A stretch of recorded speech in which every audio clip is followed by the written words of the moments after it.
उत्तर प्रदेश में एक तरफ जहां भारतीय जनता पार्टी अपनी जीत की खुशी मना रही है, जश्न मना रही है, वहीं दूसरी तरफ कई पार्टियां इस बात का भी आरोप लगा रही हैं कि ईवीएम के साथ छेड़छाड़ की गई है। ये जो जीत बीजेपी की हुई है, ये एक निष्पक्ष जीत नहीं है, बल्कि इसमें धांधलीबाजी की गई है, फर्जी जीत है ये। इस पर जो मतदाता हैं जिन्होंने खुद वोट दिया है, उनका क्या मानना है? क्या वो ये मानते हैं कि ईवीएम के साथ छेड़छाड़ की गई है, या फिर उनको लगता है कि ये जीत होनी ही थी क्योंकि मोदी लहर चल रही थी? इस पर हम यहाँ कुछ लोगों के साथ मौजूद हैं, उनसे ज़रूर जानेंगे ईवीएम पर कि उनकी अपनी राय क्या है। आपका नाम क्या है? मेरा नाम कल्लू भैया है। जो बीजेपी की जो जीत हुई है, आप इसे मानते हैं कि एक निष्पक्ष जीत है, या फिर आपको भी लगता है कि ईवीएम के साथ छेड़छाड़ की गई है? नहीं, इससे ईवीएम से इसमें छेड़छाड़ हुई है, क्योंकि जहाँ पे बाहुल्य मुसलमानों की भी सीटें हैं, वहाँ पे भी जब मुसलमानों ने वोट ही नहीं किया बीजेपी के लिए, और फिर वहाँ पे वोट बीजेपी का आया कहाँ से?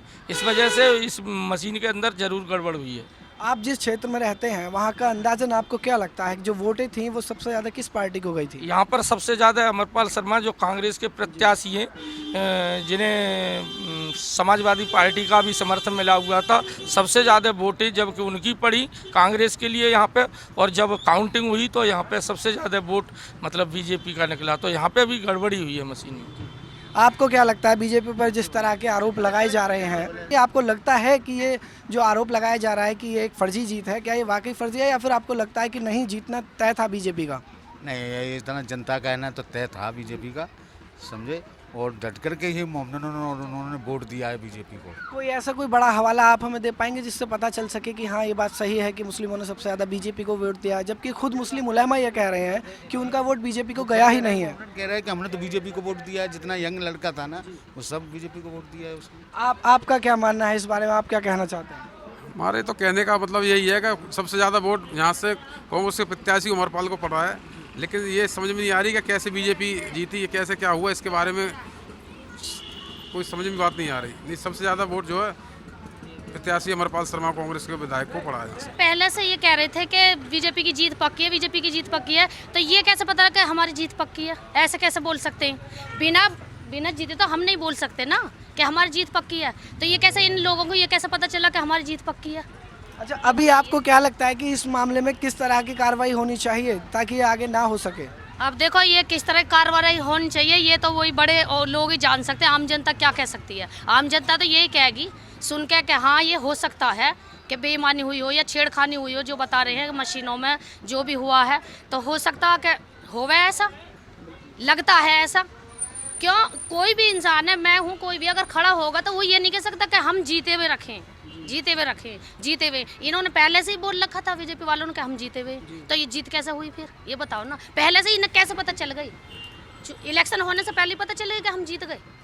तो फिर अब हमारे अंदर कुछ होगा, हमारे अंदर कुछ है कि हाँ, हम जीत सकते हैं, या जो भी है मशीनों में छेड़छाड़ है क्या, तो हम जब भी तो कह सकते हैं पक्के वादे से कि हाँ, हम जीत रखें, हम जीत हुए। आगे किस तरह की वोटिंग होनी चाहिए ताकि ये सब रुक सके? आपको क्या लगता है, किस नज़रिए से, मतलब किस तरीके की वोटिंग होनी चाहिए आगे? किस तरीके की? हम तो ये सोचते हैं कि ईमानदारी की वोटिंग होनी चाहिए, जो भी है, जैसी भी है। मैं ये जानना चाहता हूँ कि मशीन के जरिए ही हो या फिर बैलेट पेपर वाली वोटिंग जो पहले होती थी वो ज़्यादा बढ़िया है? अब देखो, ये तो आजकल का वो हिसाब चल रहा मशीन के लिए, तो मशीन को वो कर रहे हैं, तो बैलेट पेपर की होनी चाहिए। जब मशीन को लोग गलत बता रहे हैं तो अब तो पेपर के जरिए होनी चाहिए।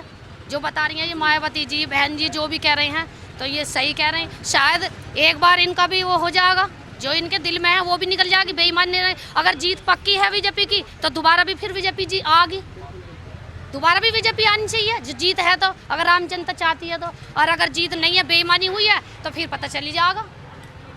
जब रिजल्ट सामने आया और बीजेपी पूरी तरह से जीती, तो हमने पहले ये पूरी तरह से समझने की कोशिश की कि क्या वाकई बीजेपी की जीत सही है। लगातार हम इस पर नज़र रखते रहे और धीरे धीरे ये मामला गर्माता गया। अब आरोप लग रहे हैं कि बीजेपी की जीत धोखेबाजी की जीत है, तो हमने फैसला किया कि क्यों ना हम जनता के बीच जाकर ये जानने की कोशिश करें कि क्या वाकई जनता भी ये मानती है कि इसमें फर्जीवाड़ा था। और अभी जैसे रुझान हमें जो यहाँ पर जो लोगों का नज़रिया हम देख रहे हैं, उससे ये मालूम हो रहा है कि लोग भी कहते हैं इस बात को कि ईवीएम से छेड़छाड़ हो सकती है। आपको क्या लगता है, बीजेपी की जीत सही है? हाँ, बिल्कुल बताइए। बढ़िया जीत भैया ऐसी हुई। आपको लगता है? जब चुनाव हुए तब कौन सी सरकार निर्णय पे नहीं आई? मायावती की नहीं आई, मुलायम सिंह की नहीं आई, केजरीवाल की नहीं आई, तब ईवीएम में खराबी नहीं थी। हमारे मैं आपको बताता हूँ, देखिए सुनिए, मोदी मशीन में खराबी हो गई। मेरा जो हम यहाँ पर आपके पास आए हैं इसीलिए आए हैं कि जो आरोप लग रहे हैं फिर वो क्यों लग रहे हैं, कई हवाले आ रहे आरोप हैं। तो कोई जो हारता है वो लगाता ही है। जो मतलब जो सरकार जीती जो हारी उन्होंने हर सरकार ने कुछ न कुछ आरोप लगाए, जिसको जहाँ आरोप लगाने की जगह मिलती है वहाँ लगाता ही है। लेकिन बहुत सी ऐसी सीटों के हवाले हैं, चुनाव आयोग ने भी एक ऐसी रिपोर्ट दी है जिसमें उम्मीद से ज़्यादा मतदान हुआ है, जबकि उस इलाके में वोटर उतना था भी नहीं। फिर इस बारे में क्या कहेंगे? जितना वोटर नहीं था उससे ज़्यादा हुआ है तो वो बात गलत है। आया वोट कहाँ से? जब 100 वोट है 110 पर, ये तो गलत है। वो तो यही ज़मीनी सवाल को मैं आपसे जानना गलत चाहता बात हूँ तो कि गलत जहाँ है, गलत हुआ है, जो हवाले सामने आ रहे हैं वो बनाए नहीं गए हैं, फर्जी नहीं है, बल्कि वो साबित हो रहे हैं, तो फिर वो जीत कैसी 100 वोट है जिस जगह पे 110 आ गए तो वो गलत है। जी 60% वोटिंग जी बिल्कुल, आप बताएं। जी 60% वोटिंग टोटल में से हुई है, 60% के आसपास। तो आप कैसे कह सकते हैं ज़्यादा वोटिंग हुई है? हम नहीं कह रहे हैं, हम उन हवालों की बात कर रहे हैं जो लगातार ट्रेंड हो रहे हैं। आपने कितना, आपको पूरी जानकारी है कि जो अभी चुनाव आयोग ने जो रिपोर्ट पेश की है वो किस तरह की रिपोर्ट है, मालूम है आपको? इस तरह की रिपोर्ट तो हमने, मुझे जहाँ तक मालूम है वहाँ तक ये पता है किसी इलाके में 60 से 65, किसी में 55 से 60% वोटिंग हुई है। अब ये करंट का तो नहीं पता मुझे, एक स्पेशली एक प्लेस का निकालें, 100 वोट है तो वहाँ 110 वोटिंग पड़ी जी वो अगर वोटिंग पड़ी तो फिर प्रशासन क्या कर रही है? फिर कैसे एक पर्ची उनकी कहाँ से बनी? उनकी पर्ची कैसे बनी? ये सोचने वाली बात है। अगर 100 वोट वहाँ पे हैं तो 100 पर्ची आई होंगी, तो जो वहाँ पे निर्वाचन आयोग वाले जो बैठे रहते हैं निशान लगाते हैं कि भाई यहाँ से 100 वोट है तो सही वोट डलवाए ना, वो कहाँ से भेज दिया कितने भाई इतनी वोटिंग करें? हापुड़ ये तो गलत बात है हापुड़ ना। विधानसभा के अंदर एक जगह पर वोटिंग हुई है जहां पर 3 बड़ी पार्टियों के जो प्रत्याशी हैं उनके अकाउंट बिल्कुल ज़ीरो हैं और बीजेपी के खाते में सबसे ज़्यादा वोट पाए गए। इकलौता एकमात्र विधायक जो बीजेपी से तो वो थे तो लोग वो जीते हैं। तो क्या आप ये मानते हैं कि वाकई किसी भी अदर जो विधायक जो दूसरे जो प्रत्याशी थे उनको एक भी वोट गया ही नहीं होगा, ज़ीरो की उनकी वैल्यू रही होगी? ऐसा भी नहीं है। तो क्या फिर- पता लोगों ने चाहा है एक ही नेता जो उनका अपना पसंदीदा नेता है वो उन्होंने उसी को वोट दिया हो। आप कैसे कह सकते हो कि कोई नेता अगर जीरो पाता है तो इसका मतलब ईवीएम मशीन में या फिर कोई और रीज़न है? आप कैसे लेकिन कह मैं सकते आपसे हो? एक सवाल ये करना चाहता हूँ कि क्या आप ये बिल्कुल मानते हैं कि अगर कहीं पर 4 प्रत्याशी आपस में लड़ रहे हैं, एक चुनाव चल रहा है, तो क्या एक भी प्रत्याशी को एक सिंगल वोट भी नहीं मिल सकता है? मिल सकता है, क्यों नहीं? लेकिन एक वोट वो तब मिल सकता है जब उनके चाहने वाले भी उस इलाके में हो तो लेकिन मिल अगर सकता है। चाहने वाले नहीं होंगे तो कोई भी पार्टी अपना प्रत्याशी उस जगह पे ऐसे कैसे खड़ा करेगी अगर उसकी छवि वो होगी नहीं जनता के बीच में? तो आप ये बताओ, अगर नेताओं को पहले ही पता चल जाए कि हम जीत रहे हैं तभी खड़े करें, अगर हम जीत रहे हैं तभी खड़े करें। आपका क्या आप मानना कैसे है कहेंगे? वोटिंग के बारे में? आपसे जानना चाहेंगे, आप कुछ कहना चाहेंगे? लोग ज़्यादातर इस मामले पर कुछ भी बोलने से कतरा रहे हैं। शायद वजह यह भी हो सकती है कि लोगों को लगता है कि उनका बोलना उन्हें नुकसान भी दे सकता है और वैसे भी ज़्यादातर जो ये भाई एलिगेशंस लग रहे हैं इनकी पुष्टि नहीं हो पा रही है। एक अजीब तरह की जंग छिड़ी हुई है।